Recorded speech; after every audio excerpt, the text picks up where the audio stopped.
할렐루야. 자, 우리 인사하시겠습니다. 잘 되고 있습니다. 예배는 축복입니다. 네, 한 주간 열심히 살간 모두에게 격려의 박수 하시겠습니다. 네. 우리 한 번 더 손도 좀 잡아주고 박수. 수고하셨습니다. 이렇게 욕 보셨습니다. 이렇게 인사하시겠습니다. 네, 그렇게 하겠습니다. 병준 전도사, 어서. 오늘 조명을 누가 했는가? 오늘 조명을 누가 했어요? 사역을? 오늘 조명 사역을 누가 했나요? 선정이가 했나? 얘는 왜 이렇게 고개 숙이고 있노? 얘는 왜 고개를 숙이고 있지? 허봤나? 그렇구나. 알겠습니다. 우리 오화열이 맞아야 또 마음이 안정이 돼가지고 숙이고 있길래. 알겠습니다. 네. 홍철 주사님 말이 오랜만입니까? 예? 네. 순호 형제님은 집사님입니까? 형제님입니까? 예? 뭘 하노? 형제. 급이 다르네요. 우리 홍철 주사님이 목사님 질문이 있습니다. 우리 교회가 처음 하는 질문이라가지고 너무 반가워. 어떤 질문도 내 대답해 주리라. 목사님 그 1년에 한 번 받는 거 그거 기리 집사 그거 뭡니까? 그길래 기리 집사가 있어요. 그랬더니 우리 옆에 제 지역 집사님이 그거 서리 집사 아닙니까? 우리 최선호 형제 또 우리 김홍철 기리 집사 이렇게 친구 다녀줬습니다. 기리 기억대리. 예. 오늘 참 좋은 날입니다. 할렐루야.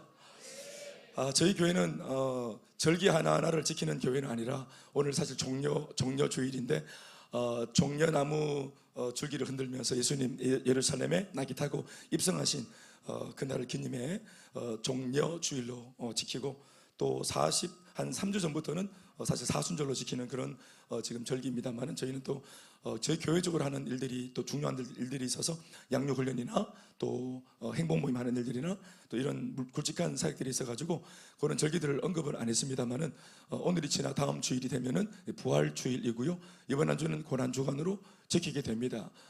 광고에도 잠깐 언급을 했는데 이 한 주 고난주간은 모든 날이 그래야 되겠지만 특별히 절기를 지킨다는 마음보다는 돌아오는 주일을 준비한다는 마음으로 또 각별히 또 거룩과 경건의 삶으로 하나님을 바라보는 기도하는 마음으로 보내는 그런 복된 이 한 주가 되길 주의 이름으로 축원합니다. 오늘 우리 로마서 두 번째 시간입니다. 우리는 전혀 예고 없이 로마서 시리즈를 지금 듣게 된 겁니다. 저는 이렇게 로마서를 하겠다, 시리즈를 하겠다 이렇게 말하고 하는 그런 설교자가 아닙니다. 왜냐하면 언제 바뀔지 모르기 때문입니다. 그래서 로마서를 하겠다 그러면 제가 갇히기 때문에 제가 많이 힘들잖아요. 그래서 감동을 주시는 흐름 속에 또 이끌어 주시는 대로 말씀을 전하려고 합니다. 오늘은 두 번째 로마서 말씀인데요. 우리가 읽은 로마서 1장 1절로 7절은 지난주에 우리가 다루었던 말씀이고 오늘은 8절부터 15절까지 있는 말씀. 어떤 면에서 지난주에 있었던 1절로 7절까지의 말씀은 로마 교회에 있는 성도들한테 편지를 쓸 때 바울 자신이 자기 자신을 그 성도들에게 소개하고 또 내가 누구인지 하는 거, 그리고 내가 누구이길래 여러분들에게 편지를 감히 쓰는가 하는 이런 부분을 놓고 자기 자신을 소개하는, 그리고 내가 생각하는 당신들은 이런 분들이다, 그리고 내가 지금 예수 그리스도의 은혜 속에서 같이 이렇게 이 편지로 말미암아 같이 소통하길 원한다, 교제하길 원한다, 이런 어떤 이해를 구하는 마음으로 편지를 썼던 내용입니다. 그러니까 문안인사 하는 거죠. 오늘은 이제 서론이 끝나고 문안인사는 끝나고 이제 본격적으로 이 편지의 수신자인 로마 성도들에게 바울이 애초부터 이 편지를 적을 때 처음에 그 동기가 되었던 말씀들을 담아서 그들에게 조목조목 말씀을 전하는 대목을 우리가 첫 번째 대목을 읽은 것입니다. 한번 따라하겠습니다. 다시 복음으로. 그 첫 번째 하고 싶었던, 어떤 면에서는 로마서 16장 전체를 놓고 바울이 제일 하고 싶었던 말을 제일 앞에 놓고 인사가 끝나자마자 안 적었겠습니까? 그 말 8절부터 15절을 읽었지만 그 중심되는 내용을 한마디로 말하자면은 내가 너희들한테 주고 싶은 것은 다시 복음이다. 다시 한 번 더 예수를 믿고 있는 너희들에게 나는 다시 한 번 더 복음을 들려주고 싶다, 이렇게 말을 했습니다. 예수를 믿는 사람은 이미 복음을 듣고 예수를 영접한 하나님의 성도인데, 성도를 향해서 복음을 듣고 예수를 믿고 성도가 된 성도들을 향해서 바울은 왜 다시 복음을 들려줘야 되었는가 하는 이 부분에 대해서 여러분들이 좀 배경을 알고 이렇게 접근하면 좋겠습니다. 할렐루야.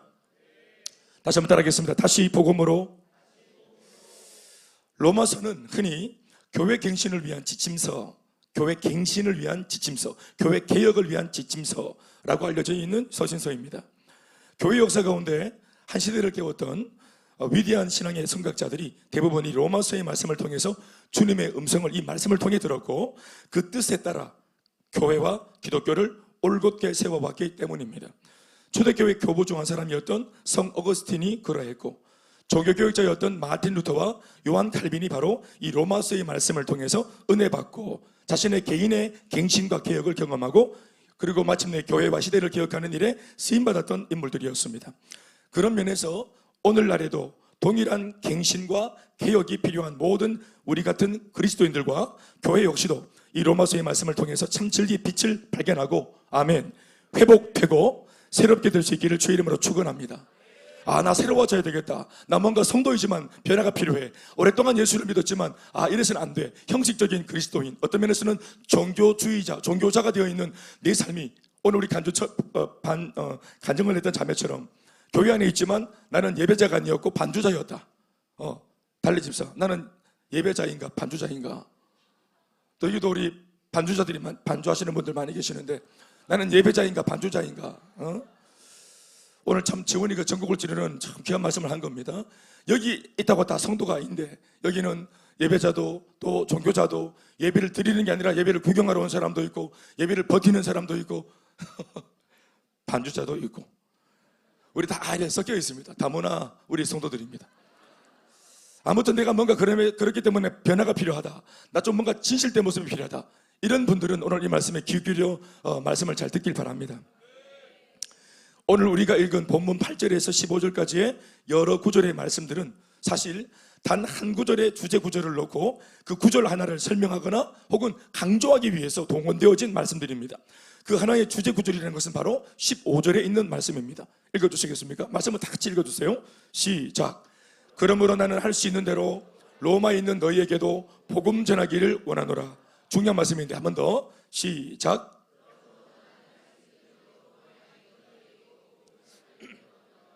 로마에 있는 너희라는 것은 로마에 있는 로마 교회의 성도들입니다. 제가 말씀드린 것처럼 로마 교회에 이미 예수를 믿고 있는 성도들에게 복음을 전한다. 여기 다시라는 말은 없지만 이미 복음을 듣고 예수를 믿고 성도가 된 그들이니까, 이 복음을 듣고 성도가 된 그들에게 복음을 또 전한다고 하니까 여기에는 다시라는 말을 넣어도 손색이 없죠. 어색하지 않죠. 로마에 있는 복음 때문에 성도가 된 너희에게 나는 다시 복음 전하기를 원한다. 심지어 어떤 정도로 할 수 있는 대로 가능하다면 내가 어떤 방법을 강구하더라도 반드시 그렇게 하고 싶다. 오늘 사도 바울은 로마 교회, 즉 로마 교회 성도들에게 복음을 전하기 원한다고 말하고 있습니다. 그런데 이 말씀을 읽어보면 바울이 말하고 있는 이 내용은 우리가 보편적으로 알고 있는 신앙적인 상식과 부딪힌다는 것을 느낍니다. 복음이라고 하는 것은 본시 불신자들에게 전하는 것이기 때문입니다. 그런데 바울은 오늘 이 본문에서 로마 교회에 있는 이미 예수를 믿고 있는 성도들에게 복음을 전하고 싶다고 말하고 있기 때문입니다. 앞선 우리가 읽었던 본문, 지난주 봤던 본문 1장 6절 말씀에 바울은 이미 자기가 편지를 적고 있는 이 수신자인 로마 교회의 성도들을 뭐라고 부른 적이 있습니까? 말씀 보시면 6절 말씀에 예수 그리스도의 것이다. 아멘 합시다. 바울은 뭘 인정하고 있습니까? 이 편지 다시 복음을 들어야 될 대상이지만 로마 교회에 있는 성도들이 누구라고 합니까? 예수 그리스도의 것이 된 사람들. 그리고 7절에서는 또 뭐라고 그들을 말했습니까? 하나님의 사랑을 받고 있는 성도로 부름을 받은 자, 성도라는 것을 인정하고 있죠. 심지어 하나님께 그냥 형식적인 성도가 아니라 하나님께 사랑까지 받고 있는 부름받은 성도, 이걸 바울이 직접 말을 했잖아요. 게다가 오늘 우리가 읽은 본문 8절에는 이 사람들을 놓고 그들의 신앙의 수준이 어떻다고 표현하고 있습니까? 8절 읽어보십시오. 시작. 먼저 내가 예수 그리스도로 말미암아 너희 모든 사람에게 감사한 것은 이유가 뭐냐?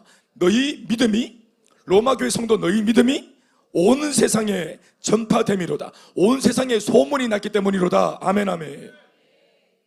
신앙과 믿음이 좋기로 이미 그 당시 바울이 세워놓았던 그 많은 고대 근동 지역에 바울이 개척해 세워놓았던 많은 교회가 있었는데, 그 많은 교회에 너희들의 신앙의 모습이, 너희들이 예수를 바라보고 예배드리고 사역하는 그 교회의 소문이 이미 온 세상 교회에 정평이 나 있는 성도라고 바울이 이것을 인정하는 듯 말을 하고 있습니다. 이런 내용을 종합해 볼 때 이미 바울도 어느 정도 그들의 신앙의 수준을 인정했다는 말씀이 되는 거죠. 그런데도 그 다음 15절에 있는 말씀에는 버젓이 같은 사람 바울이 로마 교회가 다시 복음을 들어야 될 필요가 있다고 자신의 포부를 밝히고 있습니다. 15절 말씀. 그러므로 나는 할 수 있는 대로 로마에 있는 로마 교회 성도 너희들에게도 다시 복음 전하기를 원한다. 아멘 아멘. 여기서 중요한 포인트는 다른 복음이 아니고 다시 복음이라는 사실입니다. 내가 앞서 전한 복음, 이 복음, 예수를 처음 믿을 때 너희들을 성도로 만들었던 그 복음이 뭔가 신동치 못하니까 나는 그 복음 말고 다른 복음으로 다시 일깨워주마가 아니라 그 복음 그대로, 애초에 너희가 처음 들었고 처음 들어서 감격했던 그 복음 그대로, 그러나 재차 그 복음을 전하기 원한다. 그렇게 말하고 있습니다. 오늘 본문의 주제와도 같은 이 15절의 말씀은 그저 안부차 전하는 그런 문구가 아닙니다. 인사치레로 한 말도 아닙니다. 이것은 바울이 로마서 16장 전체를 적고 있는 바로 그 목적이고 바울이 학수고대하고 있는 바입니다. 로마에 가서 다시 복음을 전하는 것. 10절에 보면 그가 로마 교회에서 복음을 전하고 싶다는 심경을 어떻게 표현하고 있는지, 어떻게까지 말하고 있는지를 보십시오. 그가 얼마나 염원하고 있는지. 시작. 어떻게 하든지 이제 하나님 뜻 안에서 너희에게로 나갈 좋은 길 얻기를 구하노라. 왜 좋은 길 얻기를 구합니까? 길이 막힌 겁니다. 뭐 전쟁 때문이든지, 또 항구가 얼어가지고 배가 못 간다든지, 아니면 원수들이 바울을 막고 있기 때문이든지, 그 영적이든지 물리적인 것이든지 뭔가가 막고 있는데, 그럼에도 불구하고 바울은 반드시 내가 길을 찾아서 너희들에게 가서 너희들에게 말씀을 전하고 싶다, 복음을 전하고 싶다, 다시 한 번 더 예수님을 전하고 싶다. 아멘 아멘. 우리로 직접 표현하면 반드시 행복 모임을 열고 싶다, 복음을 전하고 싶다, 그 선교제 가고 싶다. 코로나 때문에 우리가 교회 못 올 때 그런 마음이죠. 교회 가고 싶다, 현장 예배 드리고 싶다. 아멘 아멘. 우리 새 가족들 보고 싶다. 아멘 아멘. 길이 없기 때문에 너에게로 나갈 좋은 길을 얻기를 찾고 구한다고 하는 거죠. 막혀버리면 뭐 마음은 있었지만 뭐 갇혀버렸네, 길이 없네, 알리바이가 있으니까 그러고 나서 이제 관두는 건데, 진심인 사람은, 마음이 있는 사람은 방법을 찾습니다. 뭐라고요? 마음이 있는 사람이 방법을 찾죠. 마음이 있는 사람은 길을 찾습니다. 바울이 그런 겁니다. 이런 걸 보면은 바울의 로마행의 마음이 진심이에요, 가짜예요? 다시 말해, 진심이에요, 가짜예요? 진심이죠. 11절을 보시면 다시 듣는 복음을 통해, 띄워주세요. 다시 듣는 복음을 통해 이들을 견고하게 하고 싶다는 말을 건네기도 합니다. 읽어주시기 시작. 내가 너희 보기를 간절히 원하는 것은 어떤 신령한 은사를 너희에게 나누어 주어. 11절 읽어주세요. 시작.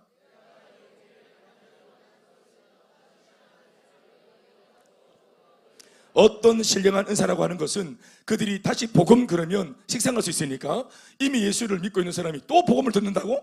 나 교회 다니고 있는데 뭐 날 전도한다고? 나는 새 가족이 아닌데 나한테 예수님을 소개한다고? 그러면 마음이 다칠 수 있으니까 바울이 같은 단어를 다르게 표현한 것입니다. 어떤 신령한 은사를, 사실은 복음입니다. 똑같은 복음이에요. 다르지 않습니다. 그들이 처음 들어 감격했던 바로 그 복음입니다. 그걸 표현을 다르게 한 것입니다. 어떤 신령한 은사를 너희에게 나누어 줘서 목적은 너희를 견고하게 하려 합니다. 아멘. 이 말씀이 뭘 뜻합니까? 미안한 말이지만 현재 로마 교회의 신앙과 믿음이, 그 교회 성도들의 신앙과 믿음이 온 세상 교회에 소문이 날 만큼 대단한 것으로 평가를 받고 있는 걸 내가 알고 있지만, 바울이 직접 목회자의 마음으로 깨어있는 영의 눈으로 통찰력으로 볼 때는 현재 로마 교회 성도들의 이 신앙의 모습은 결코 견고하지 못하다고 본 겁니다. 견고하지 못하기 때문에 견고하게 하려고 한다고 말하고 있는 것입니다. 그래서 로마 교회를 사랑하는 그 애틋한 마음으로 이들을 바로 세워주고 싶은 마음에 한두 번도 아니고 여러 번, 말하기를 그가 여러 번 로마에 가려고 시도했던 바울의 모습을 적고 있습니다. 13절 말씀, 형제들아 시작. 여러 번 너희가 모르기 원치 아니하노니 이는 너희 중에서도 다른 이방인 중에서와 같이 진정한 복음의 열매를 맺게 하려 함이로되. 아멘 아멘. 지금까지 길이 막혀 있지만 내가 오늘 이 편지를 통해서 먼저 내 마음을 전하노라. 아멘 아멘. 이것이 로마 교회를 향한 바울의 열정입니다. 정작 매너리즘에 빠져 있고 거짓된 종교 예배자로 둔갑해 있고 변질되어 있는 로마 교회 성도들은 회복을, 갱신을, 변화를, 새로운 삶을 시도하지 않고 원하지 않는데 바깥에서 이들의 무너진 모습을 보고 있는 바울이 더 애가 달아서 여러 번 가고자 하고 또 길을 찾고 그들을 세우려고, 바로 세워주려고 연기하는 삶이 한두 번도 아니고 집에서의 모습, 교회에서의 모습, 직장에서의 모습, 이거 다르게 산다는 건 정말 딥니다. 예, 정말 힘들어요. 누가 힘듭니까? 그걸 보는 사람도 힘들지만 그래 사는 사람이 제일 힘듭니다. 얼마나 여러 가지 언어를 구사해야 되니까 거룩한 말, 집사의 언어, 또 집에서 아빠의 언어, 또 엄마의 언어, 회사 가면 또 회사 직원의 언어, 5개 국어, 6개 국어, 나중에는 섞여가지고 교회에서 또 티 나온대, 잘못 티 나온대. 이게 얼마나 피곤하고 디노, 연기하고 사니까, 억지 웃음을 지으니까 얼마나 피곤합니까? 그러니까 여기 있을 때는 괜찮은데 이 연기가 끝나고 집에 가면, 그래서 교회 갔다 집에 오면 그렇게 피곤한 겁니다. 이 진짜면은 연기 안 하면은 여기서도 편하고 집에 가면 더 편한데 하루 종일 내 혼자 원맨쇼 하다가 온 것 같으니까 그게 딘 거라. 셀사에게 왜 딥니까? 예? 평상시 안 하던 거룩한 말, 예쁜 말, 막 불타고 나는 거 참고 거짓된 미소 이러고 오니까 집에 가서는 막 얼굴이 막 구하나사바가 틀어지고 그러지. 바울이 그걸 보니까 안 좋은 겁니다. 저도 마찬가지예요. 성도가 연기하는 거 참 힘듭니다. 제가 대단한 영역은 없지만, 영어는 없지만 딱 이제 저도 짬밥이 있기 때문에 딱 보면 대충 압니다. 네, 눈은 날카로운데 입만 웃고 있는 거, 그 조커입니까 뭡니까? 그 배트맨 영화에 나오는 조커가 오늘날 성도들의 모습이에요. 그러니까 얼마나 저렇게 애를 왜 쓰겠노? 왜 거짓된 그 연기를 하겠노? 그렇게 하고 싶은 거예요. 그렇게 웃고 싶은 거죠. 그렇게 밝고 싶은 거죠. 오늘 레미가 하는 말이 자기가 연기했다는 합니까? 밝으려고 애썼다는 합니까? 왜 밝음을 애를 씁니까? 사랑을 노력한다는 게 말이 되니? 그러니까 그게 힘써 보이고 애써 보이기 때문에 목회자의 마음은 그렇게 하고 싶은갑다 싶으니까 진짜를 심어줘서 진짜로 행복하게 만들어주고 싶은 거예요. 연기가 끝나고 쇼가 끝나고 진짜 행복이, 속에서도 행복하고 밖에서도 행복하고 속도 밝고 밖도 밝고 정말로 교회와 가정의 모든 삶이 일맥상통하는 그런 삶으로 만들어주고 싶은 마음이 있는 것이죠. 그래서 바울이 이렇게 애를 쓰는 겁니다. 정작 그 사람들은 원치도 않는데 바울은 이렇게 애를 쓰고 있습니다. 이게 바울의 열정입니다. 아니, 주님의 열정이고 하나님의 열정입니다. 그리고 마지막 15절에서조차도 계속해서 말씀하고 있기를, 그러므로 나는, 바울은 할 수 있는 대로 로마에 있는 너희에게 복음 전하기를 원한다. 거듭 자신의 지금 심정을 말하고 있어요. 나 진심이다. 아멘. 그리고 바울은 실제로 16장이나 되는 많은 분량을 할애하게까지 그들이 꼭 들어야만 하는 예수 그리스도의 복음의 메시지를, 이 긴 로마서 편지를 다 적으면서 매우 상세하고 명확하게 그들에게 다시 한번 반복해서 복음을 제시합니다. 이런 연유에서 로마서가 16장까지 기록되어 있는 것입니다. 무엇보다 로마 교회를 향한 바울의 사랑과 열정, 아니 주님의 사랑과 열정과 애틋함이, 아멘입니까? 로마서 안에 다른 것이 아니고 오직 복음의 내용들로만 가득 채워지도록 만든 배경이 된 것입니다. 그러나 문제는 왜 로마 교회가 또다시 복음이 필요 있는가 하는 구체적인 정황이에요. 그게 뭔지, 바울이 뭐를 받길래 이렇게까지 간절했는지. 우리가 앞서도 봤듯이 로마 교회는 예수 그리스도를 믿어 성도가 된 이들의 모임입니다. 다 자매합시다. 사랑하는 여러분, 하나님의 백성이라 일컫는 그 이름 성도, 이 성도라고 하는 이름은 어떻게 해야 그런 이름을 가질 수 있게 되어지는 것입니까? 일반인이, 자연인이 어떻게 해야 성도로 거듭나고 달라지는 것입니까? 그 이름 어떻게 가지는 것입니까?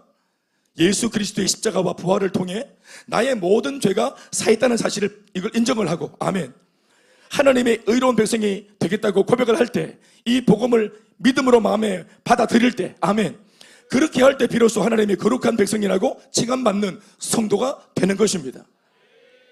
그렇다고 한다면 이미 복음을 받아들여 성도가 되어 있는 로마 교회 성도들이 왜 또다시 바울을 통해 복음을 들어야 했느냐 하는 겁니다. 이 물음에 대한 많은 견해가 있을 수 있지만 가장 정확한 답은 이 로마서를 기록하고 있는 바울을 통해 듣는 거죠. 그게 제일 정확한 답입니다. 로마서의 내용을 계속 읽어보면 이것은 마치 하나의 편지라고 하기보다는 기독교의 핵심 진리를 적어놓은 한 편의 논문 같다는 생각을 떨칠 수가 없습니다. 매우 정교한 주석 묶음과도 같은 복음의 진수가 이 말씀 속에 녹아졌기 때문에 어떤 학자는 이 로마서를 바울의 복음서라고도 불렀습니다. 복음으로만 가득 차 있는 바울의 서신서. 아멘, 아멘. 그만큼 이 복음, 정말 군더더기 없는 복음의 핵심을 이 교회 사람들한테 꼭 전해주고 싶었던 바울의 마음이 이 로마서를 존재하게 만들었어요. 그러나 바울은 논문을 쓴 것이 아닙니다.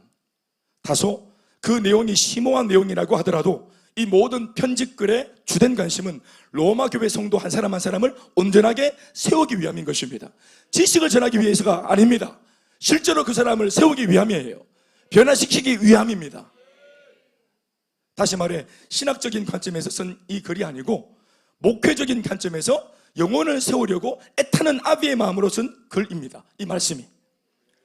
그 말은 무엇인가 이 로마 교회의 모습이 겉으로 보여지는 것과는 달리 아비의 마음으로 목회해온 목회자만이 감지할 수 있는 은밀한 문제가 있었다는 사실을 알려주는 대목입니다. 그리고 지금 그 은밀한 부분을 목회자 바울이 보고 있다는 것이죠. 아비의 마음을 품고 성도를 바라보는 목회자의 눈에는 화려한 겉모습 뒤에 감추어져 있는 삶의 무게, 그 성도의 삶의 무게와 고단함이 그대로 보입니다. 대단한 영안이 없어도 늘 한결같이 이 자리는 그런 자리입니다. 사실은 이게 보이는, 아이가 왜 엄마 앞에서 거짓말하고 사탕 먹고도 안 먹었다 하고 이렇게 막 자기 수준에서 하는 거짓말, 그런 어떤 연기들, 이거 엄마 아빠 눈에는 다 보이잖아요. 안 보입니까? 보입니다. 얘들아, 들켰다. 화려한 결과보다 그 과정이 보입니다. 성도들은 여기서 결론적으로 웃고 있지만 이게 억지 웃음을 지었다는 그 과정들이 같이 살면 안 살았어도 이 웃음이 이게 고된 웃음이라는 그거를 느껴지는 겁니다. 그것은 목회자가 아비 같은 마음으로 목회하기 때문입니다. 지금 바울은 아비의 마음, 주님의 심정으로 로마 교회를 보고 있고 그것은 이 교회를 제대로 본 겁니다. 아멘, 아멘. 모르는 사람들은 소문만 듣고 겉모습만 보고 잘하는 교회다라고 칭송을 했지만 바울은 그런 현상적인 모습에 속지 않습니다. 그들의 고단하고 연기하는 피곤한 모습, 그거를 바로 직시해서 봅니다. 성경학자들의 견해에 의하면 바울이 이 서신서를 기록할 당시 로마 교회는 설립된 지 20년쯤 된 그런 교회였다고 합니다. 사도행전 2장 7절에서 11절 말씀을 보시면 거기에 근거가 있습니다. 말씀 한번 보시겠습니까? 다 놀라. 이 말씀은 베드로가 성령 받고 디아스포라, 각 고대 근동 전체에 흩어진 그 유대인들이 먹고 살기 위해서 고향을 떠나가지고 이방 나라에 살고 있다가 그 오순절이라고 하는 유대의 3대 명절 중 두 번째 명절을 지키기 위해서 고향에 왔을 때 명절 지키러 와서 예배당에 올라가는 사람들을 놓고 성령 충만함을 받은 베드로가 그들 향해서 막 방언으로 복음을 전했죠. 말씀을 막 전했죠. 이해하시죠? 기억나시죠? 그때 왜 이 말씀을 들었던 그 예배 행렬 사람들이 이걸 뭐라 했습니까? 아침부터 대바람에 술 먹고 주정한다 이렇게 말했거든요. 그렇지만 그 복음이 계속 전해지면서 사람들 3,000명이 뒤집어졌죠. 거기서 예수를 인정하고 믿었죠. 세례를 받았죠. 은혜를 받았죠. 아멘, 아멘. 마치 사도 바울이 다메섹에서 강력한 빛 가운데 주님 만나서 뒤집어졌던 것처럼 그 3,000명이 베드로의 복음을 듣고 뒤집어졌던 경험이 있었죠. 아멘, 아멘. 그리고 사도들에게 계속 말씀의 가르침을 받고 성령 충만함을 입어서 그 복음을 들고 자기를 바꾼 복음을 들고 각자 자기의 도시로 돌아갔죠. 아멘, 아멘. 그래서 세워진 교회 중에 하나가 로마 교회였습니다. 그러니 오늘 이 본문의 말씀은 사도행전의 2장에 일어난 성령 강림의 사건과 몇 년의 터울이 생기는 겁니까? 20년 정도의 세월이 지났다고 볼 수 있는 겁니다. 이 말씀 보시겠습니다. 자, 그러니까 사도행전 2장 20년 전으로 돌아가 봅시다. 이런 일이 있었습니다. 시작. 다 놀라.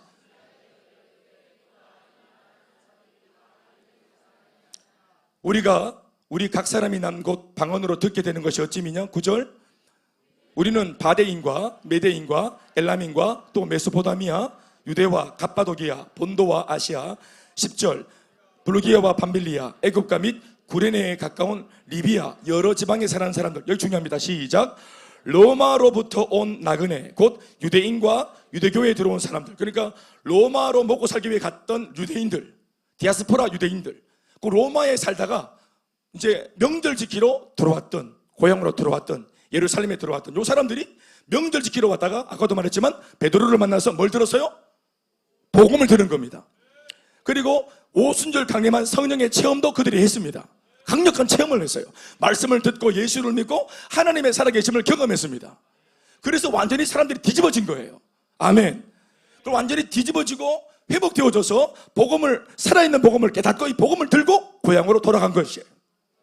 그래서 그들을 통해 뭡니까? 기도의 조소가 만들어지고 소위 신앙 공동체가 만들어진 것입니다. 이 말은 한 20년 그렇게 이제 지내오면서 교회가 무너지지 않고 견고했다는 거죠. 이 말은 지금은 20년을 이제 지나오면서 그로부터 어느 정도 이 로마 교회가 그렇게 시작했던 로마 교회가 안정권에 들어선 교회가 되었다는 의미입니다. 지금은 기독교를 박해하는 핍박과 박해의 메카인 로마에서 비밀리에 신앙을 지켜온 이들의 모임으로부터 이 교회는 태동했고 그렇게 생명을 이어온 지 20년이 되었다는 것이죠. 그러니 그 사실만으로도 이미 온 세상 교회에 그들의 믿음이 인정받고 주목받을 만한 조건이 충분했던 것입니다. 이해되시면 아멘 하십시오. 아, 왜 이들이 칭송받고 인정받았나? 핍박과 박해와 순교의 메카였던 바로 그 가이사의 칼날 섯을 시퍼런 칼날 밑에서 거기에서 예수를 믿고 있었으니까 대단하다 이거예요. 아멘 아멘. 그러나 바울은 이미 여러 루트를 통해서 무성한 소문과는 다른 로마 교회의 내면의 문제를 파악하고 있었던 것으로 보여집니다. 아까도 말씀드리지만 이것은 목회자에게만 감지되는 민감한 영역입니다. 그 증거로 좀 뒤의 말씀이지만 로마서 13장쯤 가면 이제 본격적으로 바울이 왜 그들을 자빠져 있는 성도, 소문과는 달리 왜 다시 한 번 더 견고해져야 될 필요가 있는 성도라고 봤는지 나옵니다. 13장 13절에서 14절 말씀 보시면 이렇게 경고를 하고 있죠. 이것이 바로 로마 교회 성도들의 진면목입니다. 시작.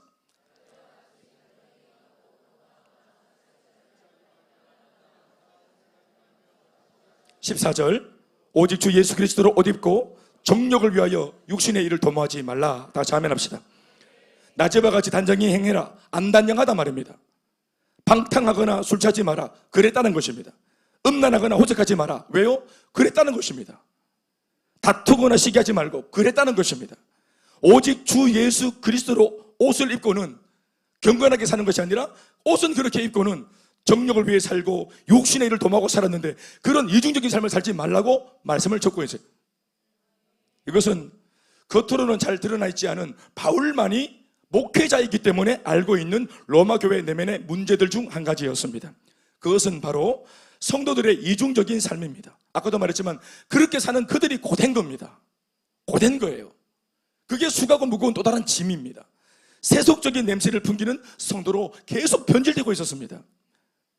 그들은 20년간이나 신앙을 유지해온 베테랑 성도였지만 실제로는 삶이 단정치 못했고 실제로는 방탕했고 실제로는 술에 취해 살았고 실제로는 음란하고 호색을 추구하고 살았고 타인과 잘 다투고 금세 남이 인정받으면 그러면서도 시기하고 질투하고 다투기를 좋아하는 그런 삶을 사는 성도였습니다.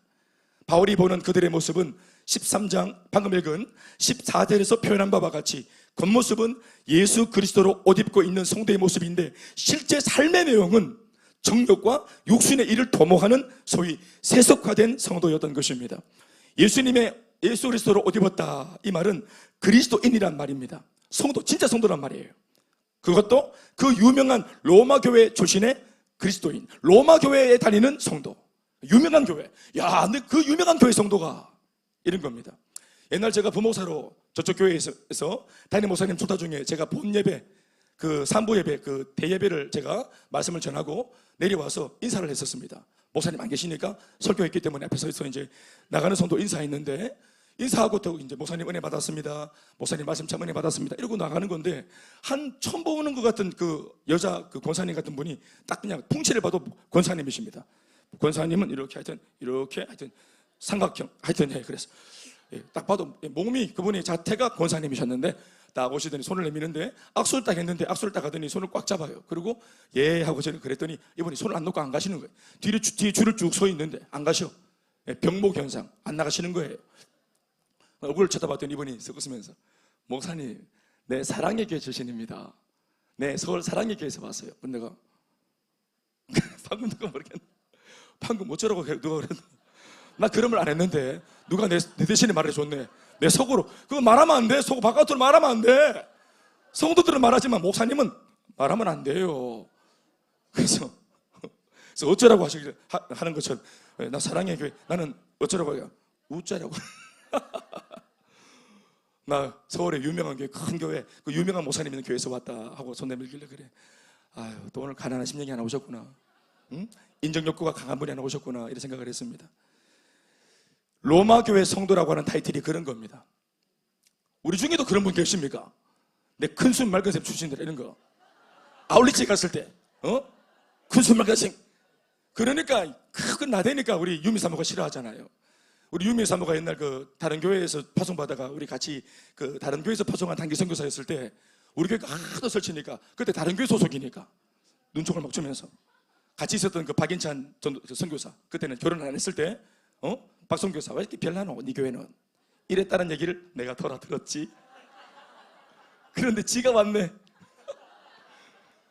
별난교회 별난 사모가 돼가지고 이렇게 하나님이 불러낼지 몰랐지 탈북했어요. 네. 그러니까 내가 이 교회 출신이다 이런 거 이게 이제 벼슬이고 명예일 수 있죠. 내 제자 대학 졸업 3번이나 했다. 나 셀리더 지금 몇 년 차다. 이런 거 자랑하는 분 계십니까? 나 아울리치 몇 번이나 왔다.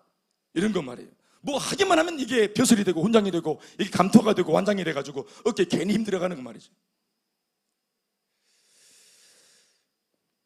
그런데 그런 자랑거리와 다르게 교회 밖에서의 이 성도의 삶의 모습은 세상 사람들과 조금 더 구별되지 않은 채 자신의 정욕과 야망을 추구하고 있었던 겁니다. 이것을 바울이 발견한 거예요. 물론 이 모든 삶은 다른 사람들의 눈에는 안 띄게 은밀하게 진행되어 왔습니다만은 바울은 포착을 했어요. 신앙의 세속화 현상은 어떤 과정을 통해서 심화되어 가는가 하면 은밀한 내면의 야합과 부패로부터 시작해서 점차 바깥으로 드러나는 것입니다. 처음에는 안 드러나요. 그런데 이게 자꾸 이제 지속되면 반드시 들추어집니다. 내면으로부터 세상과 은밀하게 결탁하고 야합하니 이미 성도의 내면은 빠르게 오염되고 심각할 정도로 부패해 버렸어도 겉으로는 그런 중에도 여전히 좋은 신앙의 성도로 평가받고 사람들에게도 칭찬도 받을 수 있다는 것입니다. 이것이 얼마나 무서운지 몰라요. 문제가 바깥으로 드러나지 않고 또 다른 사람들에게도 여전히 드러나지 않아서 여전히 사람들한테는 신앙 좋은 성도로 인정을 받는다는 것이 어떤 또 다른 문제를 발생시키는가 하면 죄를 짓고도 죄책감을 느끼지 못한다는 겁니다. 죄를 짓고도 죄책감이 없습니다. 이걸 성경은 화인 맞은 양심, 그러니까 마비가 된 겁니다. 화인 맞은 양심, 신경이 죽어버린 거예요. 처음에는 부끄러웠는데 반복되니까 부끄러움이 없어지는 거예요. 이것은 또 다음번에 같은 죄를 짓는 데 있어서 용기를 내게 만들고 심지어 죄를 짓는 데 있어 대범해지도록 만든다는 것이 이게 문제입니다. 죄는 죄를 지을수록 대범해지고 또 과감해지는 법입니다. 차라리 들키면 최소한 죄의 진도는 멈춥니다. 비록 부끄럽고 수치스럽긴 하지만 들키면 그 이상 죄의 그 집이 확장시켜 나가지 못합니다. 아멘입니까? 그러나 문제는 세속화의 진행 과정이 고도로 은밀하고 또 점진적으로 일어난다는 게 눈에 잘 안 보인다는 게 문제입니다. 얼굴색이 변화되는데 조금씩 어두워지기 때문에 모릅니다. 그리고 더 있다가 있어 보면은 예배 드리는 위치도 점점점 코너로 바뀌고 기둥 뒤로 바뀌고 기둥 뒤에 죄송합니다. 기둥 뒤로 바뀌고 점점점 하여튼 어두운 데로 바뀌고 이렇게 이 빛이 있지만 이 빛 가운데서 사각지대 어두운 곳으로 딱 들어가고 예배 출석도 그러다가 결석도 잦아지고 왔다 갔다 하다가 급기야는 바람과 함께 사라지는 이런 일들이 일어나는 것입니다. 바울은 날로 세속화되어 가고 있는 이런 병든 로마 교회를 그냥 못 본 척할 수 없었기 때문에 이 로마서를 적고 있는 것입니다. 공감이 가시면 아멘 하실까요? 그러니 이 로마 교회한테는 바울이 고마운 사람입니다. 구태여 뭔가 문제를 들춰내는 것처럼 보이지만, 그래서 아프고 아주 우리를 귀찮게 하는 분 같지만 바울이 이 교회에는 정말 고마운 분이에요. 은밀하게 진행되어 온 세속화 현상은 결국엔 반드시 만천하에 드러나게 되는 것입니다.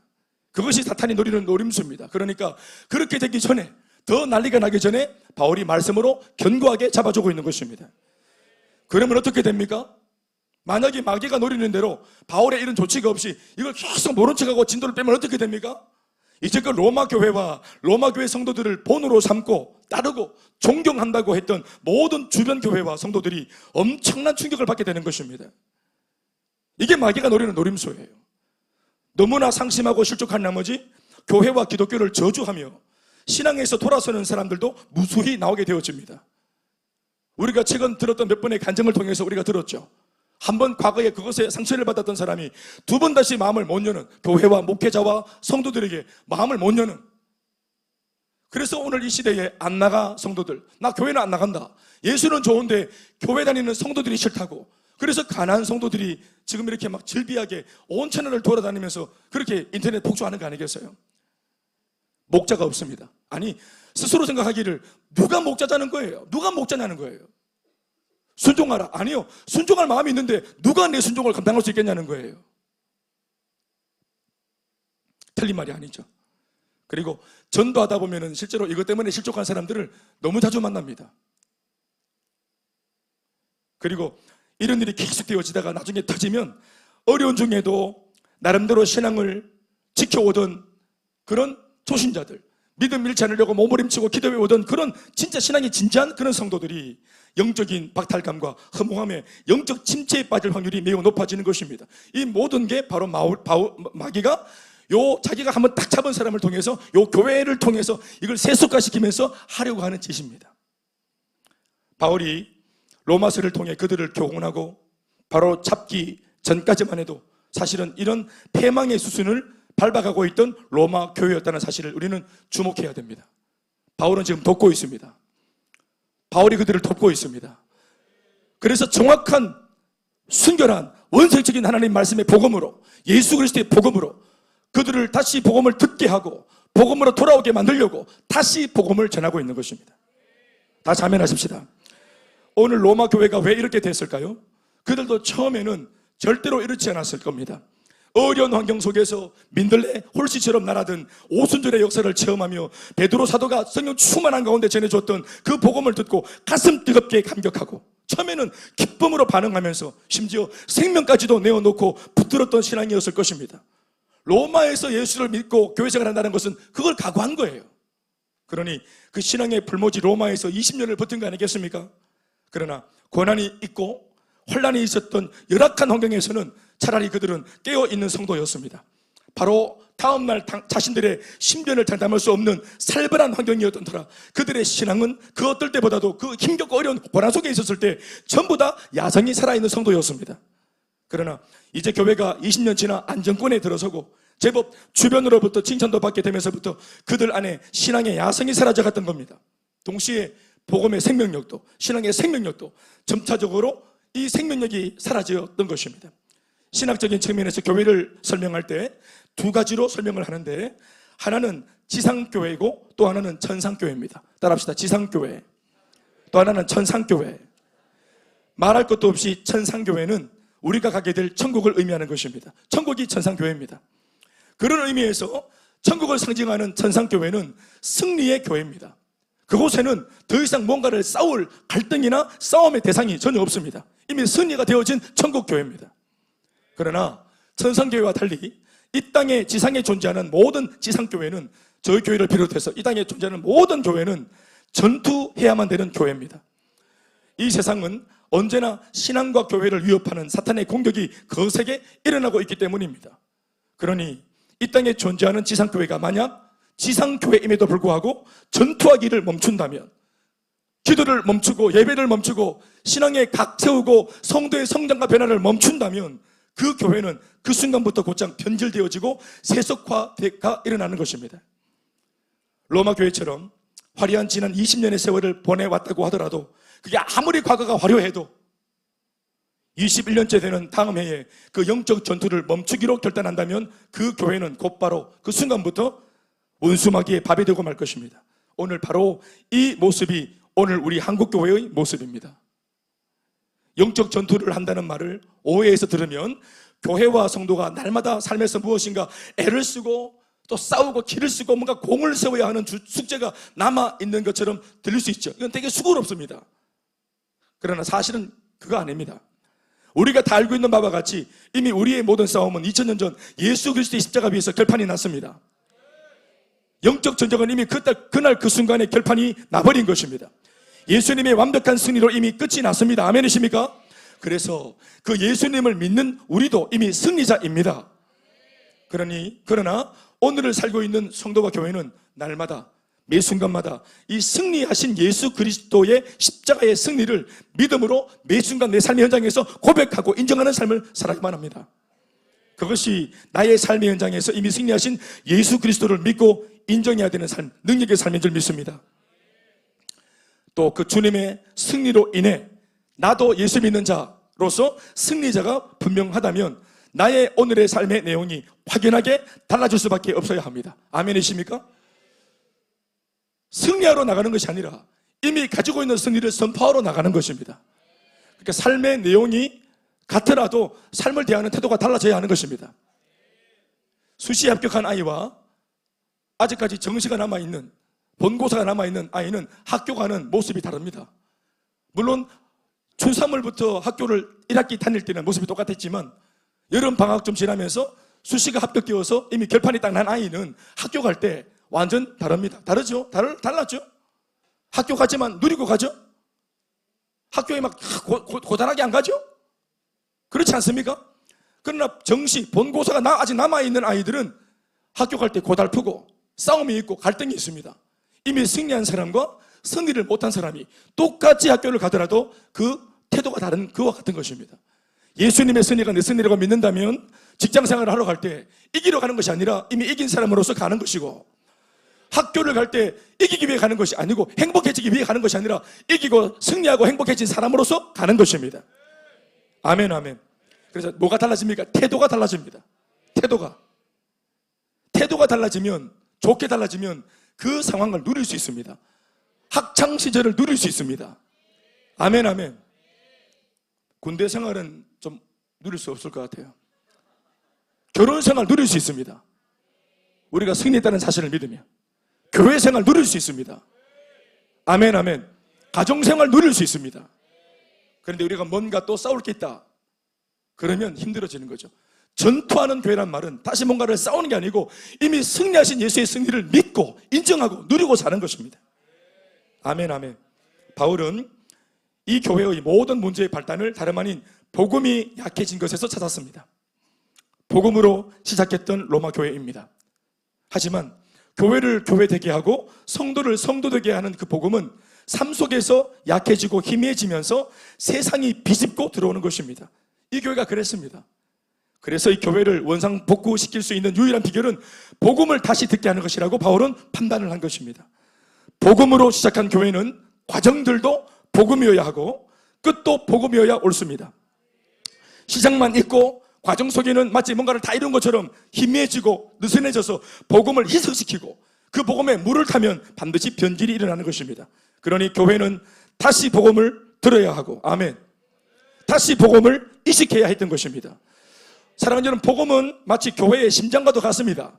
수많은 몸의 장기가 있겠지만 다 중요하겠지만 제일 중요한 장기가 심장인 것처럼, 믿습니까?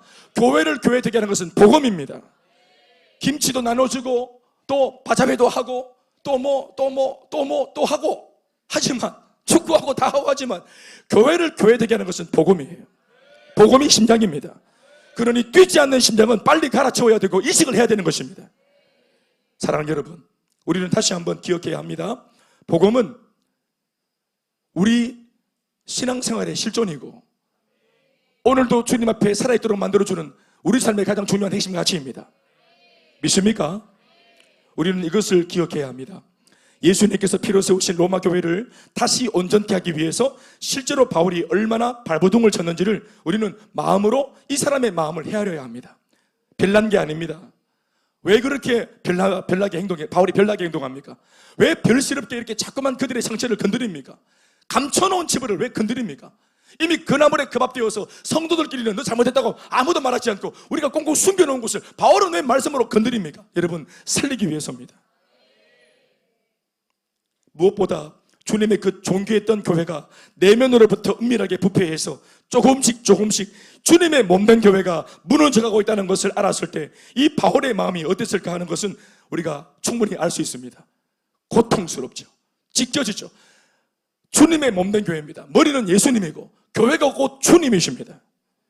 우리 중에 누구도 예수님의 몸을 찢을 마음은 없습니다만은 우리도 모르는 무지한 채로 살았던 삶이 예수의 몸을 찢습니다.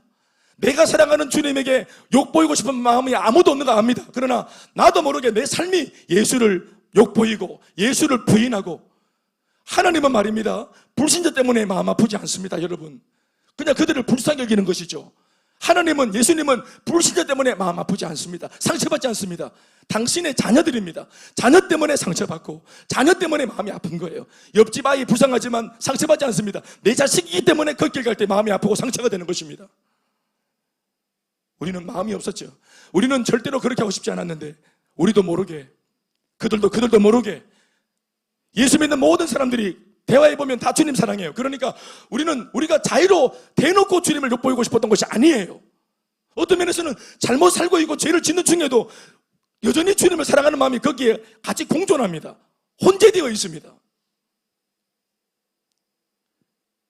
그러나 자신이 세속화되어 가는 줄도 모르고 점차 자신과 자신의 교회를 사탄의 밥으로 내어주고 있는 이 무지한 성도를 보시는 주님의 마음이 바로 바울이 가진 마음이라는 사실을 기억하시기 바랍니다.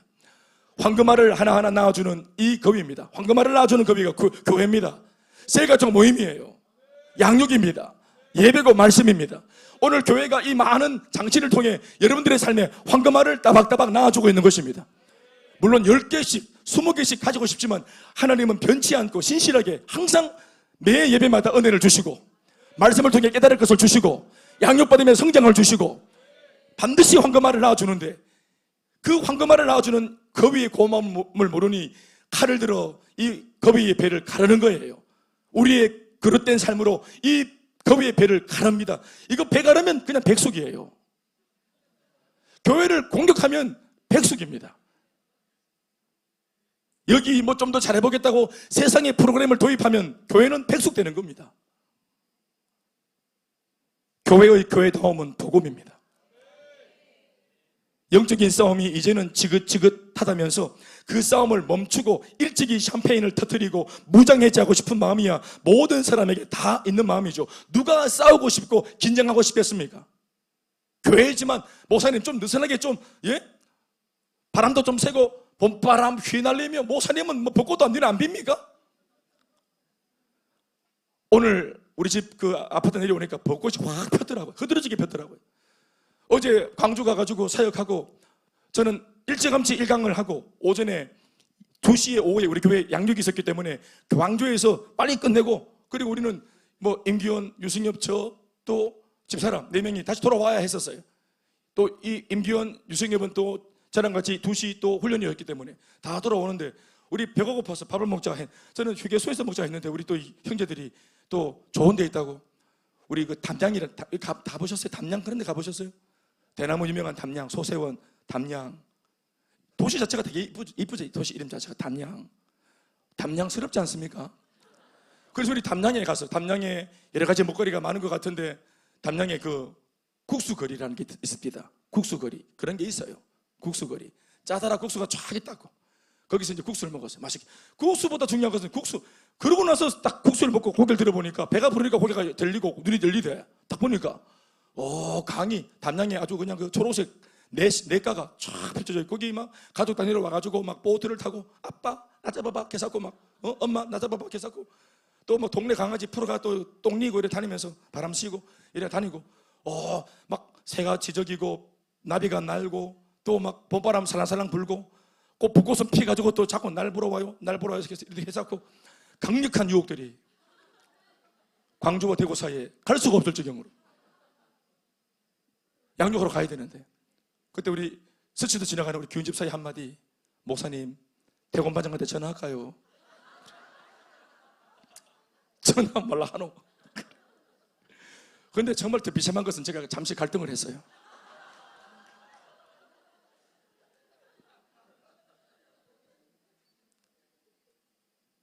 우리는 이 강력한 이 저항을 물리치고 우리는 조금 늦게 2시인데 2시 40분에 여기 떨어져서 우리는 무사히 다음 순서를 진행했다는 그런 전설 같은 이야기가 있습니다. 그 순간 저는 제 스스로를 보디발의 아내의 유혹을 거절한 요셉 같다는 생각이 들었습니다.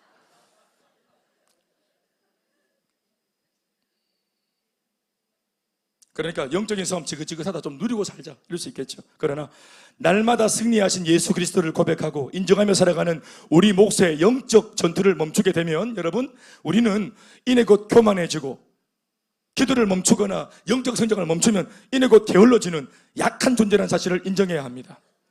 멈추면 좋아질 것 같지만 멈추면 떠내려갑니다. 예배를 멈추지 마십시오. 기도를 멈추지 마십시오. 양육을 멈추지 마십시오. 성장을 멈추지 마십시오. 변화를 멈추지 마십시오.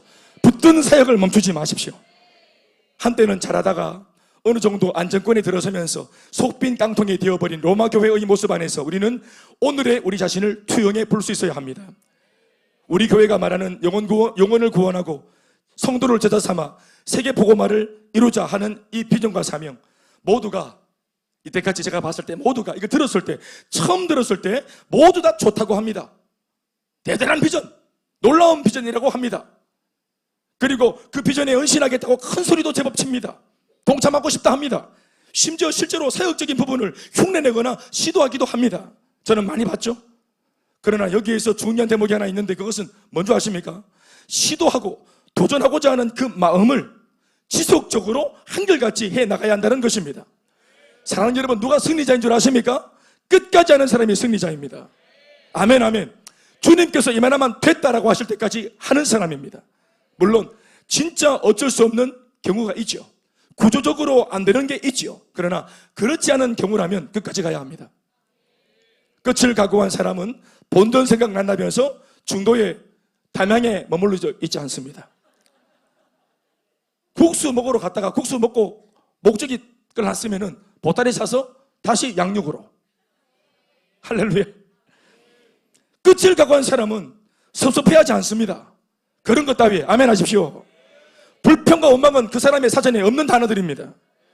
충성, 순종, 감사, 아멘, 아멘. 이게 그 사람의 단어입니다.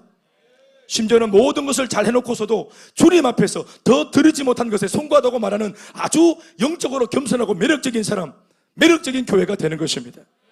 사랑하는 여러분, 마지막으로 말씀을 드립니다마는 오늘 우리는 이 말씀을 우리 자신들에게 적용해야 옳습니다. 아, 옛날 그들은 그랬구나가 아니라, 옛날 얘기 아니라 그들의 삶을 비추어 우리들에게 하시는 말씀입니다. 우리 역시도 오늘 또다시 복음을 들어야 될 필요가 있는 사람들이죠. 아니요, 필요가 아니라, 그런 정도가 아니라 반드시 그렇게 해야만 합니다. 우리가 누군지 우리 스스로 아시죠? 내가 복음을 외면하고 고개를 돌렸을 때 내 눈에 뭐가 들어오는지, 내가 뭘 선택하는 사람인지 우리 스스로 알고 계시죠? 우리는 다시 복음, 또다시 복음, 이 복음에 사로잡혀 있는 사람이어야 합니다. 말씀 드리겠습니다. 사랑하는 여러분, 우리 스스로 생각해 보시기 바랍니다. 사역을 제법 잘하고 있습니다만 그 사역이 또 예배생활과 신앙생활이 정말 자연스러운 내 삶의 이제 일부가 되어서 이게 하는 모든 것들이 이제는 갈등과 어떤 고민 없이 그냥 잘 되고 있습니까? 예배도 그냥 잘 가지고, 찬양도 절로 되어지고, 양육할 때, 선교할 때, 복음 전할 때 이 모든 것이 제법 이제 양육이 통해서 내 삶의 일부가 되어서 DNA가 되어서 애쓰지 않아도 자연스럽게 나오는 정도가 되었습니까? 아멘입니다. 그래야 되겠죠. 그게 우리가 하는 이 신앙생활의 목표니까. 아멘, 아멘.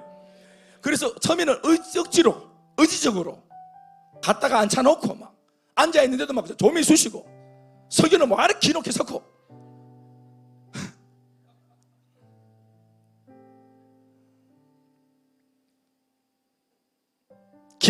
기도가, 예배가, 훈련이, 행복모임 사역이, 셀가정 모임 나가는 거, 남을 섬긴다는 거, 물론 안 하는 것보다는 낫겠지만 아직도 억지로 하고 있다면 여러분, 그것은 우리 주님을 비참하게 만드는 것입니다. 왜냐하면 우리를 향해서 항상 주님은 진심이기 때문에 그렇습니다. 그분은 진심인데 내가 연기한다면 그것은 주님 앞에 참 비참한 것일 것입니다. 마치 우리 명절에 억지로 다른 데 이미 가고 싶은 마음은 가 있는데 억지로 명절날 부모한테 가서 그 부모 밑에 앉아가지고 밥 먹으면서도 계속 시계 보면서 엉덩이가 달싹달싹거리면서 누가 봐도 편하게, 누가 봐도 이 부모가 볼 때 이 자식이 억지로 왔구나 싶은 것이 다 들키도록, 그게 부모를 힘들게 하는 거 아니겠습니까? 이놈이 마음 없는데 억지로 왔구나. 주님 앞에 마찬가지입니다. 아직까지도 이런 것들이 연기를 해야 되고 애를 써야 되고 힘을 써야 된다는 거. 여러분, 우리가 집에서 아이를 사랑하는 게 애써 힘씁니까? 억지로 노력을 합니까? 사랑이 나오지 않습니까? 되어지지 않습니까? 신앙이 그 수준에 가야 되는 것입니다. 이 세상은 그래서 복음 외에는 진짜로 소망이 없습니다. 복음만이 우리 인류의 참 소망입니다. 그런데 주님께서는 이 복음을 교회에다가 맡기시면서 교회가 세상의 답이 되라고, 교회가 세상의 소망이 되라고 하셨습니다. 그런데 오늘 이 시대에 적잖은 교회가 복음을 잃고 있고 상실해 가고 있습니다. 복음 없는 교회가 생기고 있습니다. 그 이유는 복음을 오해했기 때문입니다. 복음은 단순히 묵상하고 사색하라고 주신 것이 아닙니다. 그 묵상과 사색으로 내 맘 하나 정도 평정심을 찾고 내 맘 하나 정도 그 복음 때문에 평안을 누리는 정도, 나 혼자 복음을 독점하라고 주신 것이 아닙니다. 이 세상의 유일한 소망인 복음을 소유하고 있는 교회는 이 소망스러운 복음을 세상에 전파해야 하는 것입니다. 교회가 복음을 세상에 전파한다는 말은 그 교회를 구성하고 있는 성도 한 사람 한 사람이 자신의 삶으로 복음을 살아내어야 한다는 말입니다. 마태복음 5장 16절 말씀에 이렇게 말합니다. 이같이 너희 빛이 사람 앞에 비치게, 세상 사람들 앞에 비치게 해서 그들로 너희 착한 행실을 보고 하늘에 계신 너희 아버지께 영광 돌리게 해라. 예수 믿게 해라. 아멘, 아멘. 우리의 복음으로 살아가는 착한 행실이 빛이 되어 그 어둠을 밝힘으로 그들이 나의 삶을 통해 예수를 보고 믿고 알게 되는 것입니다. 복음은 퍼주고 나눠주고 전파하면 할수록 더욱 활성화되는 반면, 사용하지 않고 쓰지 않으면, 살아내지 않으면 급속히 소멸되고 마는 것입니다. 그러면 오늘의 로마 교회 같은 꼴이 되고 마는 것입니다. 왜 또다시 복음이 필요한 교회가 되었습니까? 왜 교회가 복음을 상실했습니까? 왜 잃어버렸습니까? 세속적인 삶을 추구했기 때문입니다. 멈추었기 때문입니다. 힘든 시절 그렇게 했던 기도를 좀 나아지니까 멈췄기 때문입니다. 우리 교회는 복음을 남발하는 교회가 되길 바랍니다. 다 자매이시죠? 다시, 우리 교회는 복음을 남발하는 교회 되길 바랍니다. 복음을 낭비하는 교회 되길 바랍니다. 복음을 자꾸 소비하는 교회 되길 바랍니다. 저 외국의 팀 켈러라는 목사님의 쓴 책 중에서 탕부 하나님이라는 책이 있습니다. 탕부 하나님, 이상하죠? 이 탕이란 말은 허랑방탕하게 소진하는 걸 말하는 겁니다. 소진하는 거예요. 허랑방탕하게. 왜 탕부 하나님이라 말했는가? 그 이유가 다른 게 아닙니다. 이렇게까지 죄짓고 타락해서 돌아온, 죄를 지은 이 둘째 놈을, 이 둘째의 놈, 아무리 아들이지만 이런 죄를 지은 놈을 하나님이 마치 그 사랑을 남발하듯이, 이런 놈은 가치가 없는데 그 소중한 용서와 은혜를 준단 말이가? 그러니까 이게 아버지가 아니고서는, 아버지가 아들을, 집 나간 아들이 돌아왔을 때 사랑해 주는 것을 이걸 낭비라 보는 거죠. 그러나 하나님은 낭비하십니다. 아들에게 당신의 사랑을 낭비하세요. 남발하십니다. 쏟아붓습니다. 그놈은 흘리는데도, 그놈은 잃는데도 하나님은 남발하십니다. 아들이기 때문입니다. 그래야 돌아올 수 있기 때문입니다. 교회가 그래야 됩니다. 이 복음을 낭발하고 이 복음을 낭비하고 흘려보내고 과할 정도로 내보내는 교회가 되어야 합니다. 그렇게 할 때 교회도 성도도 복음으로 충만해지고 날이 서는 것이에요. 묵상하는 복음에서 살아내는 복음으로, 간직하는 복음에서 남발하는 복음으로, 독점하는 복음에서 나눠주는, 나눠 가지는 복음으로. 사랑하는 여러분, 저는 여러분들이 이런 복음의 능력과 가치를 새롭게 정립하고 다시 복음으로 거듭나시기를 간절히 소망합니다. 악한 습관을 고쳐나가십시오. 거룩한 능력을 회복하십시오. 여러분의 삶의 모든 현장에서 복음의 절대 능력을 누리고 나누고 선포하며 살아가시기를 주의 이름으로 축원합니다. 박수하시겠습니다.